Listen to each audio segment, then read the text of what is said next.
Supreme court ने PTI की दरखास्त की समाअत के दौरान पाकिस्तान तहरीक इंसाफ के वकील से सवाल किया कि नैब कानून की दस्तरस से तो जजेस भी बाहर नहीं, फौज को बाहर रखने की वजूहात क्या हैं? जस्टिस मंसूर अली शाह ने कहा कि क्या यह अमल आईनी है कि मुंतखब रुकन पार्लियामेंट से बाहर निकलकर कहे कि फैसला सड़कों पर करूंगा? तो क्या ये जमहूरियत है? अरकान पार्लियामान को अवाम का एतमाद हासिल होता है। वहीं बैठे चीफ जस्टिस उमर अता बंदयाल ने कहा कि नैब कानून में सुकम थे, तरामीम पेशरफ्त हैं। जस्टिस एजाजुल अहसन ने कहा कि तरामीम के जरिए जो शिकें निकाली गईं उनसे नैब कानून गैर मौसर हो गया।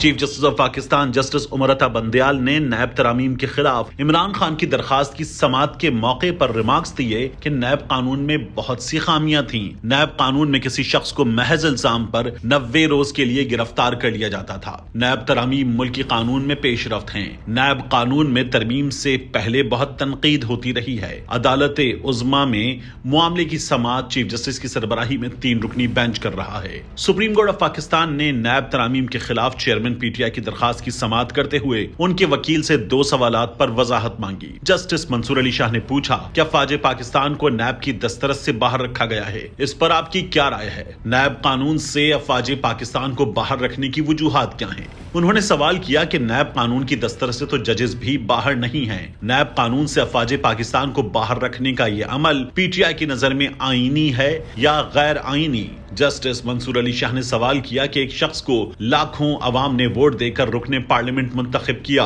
क्या आपने दलाइल में कहा कि रुकने पार्लियामेंट अवामी एतमाद का अमानतदार है? मुंतखब रुकन पार्लियामान से निकलकर कहे कि फैसला सड़कों पर करूंगा, तो क्या ये जमहूरियत है? उन्होंने ये भी पूछा है कि अरकान पार्लियामेंट का पार्लियामान छोड़कर सड़कों पर फैसला करने से जमहूरी निजाम कैसे चलेगा? अगर रुकने पार्लियामेंट अवाम का एतमाद जीत कर आए हैं तो पार्लियामान में बैठें। जस्टिस एजाजुल अहसन ने इस मौके पर रिमार्क्स दिए कि नैब तरामीम से जो शिकें निकाली गईं उनसे कानून ही गैर मौसर हो गया। नैब तरामीम के खिलाफ इस मुकदमे में नैब कानून असल हालत में बहाल करने का कहा गया है।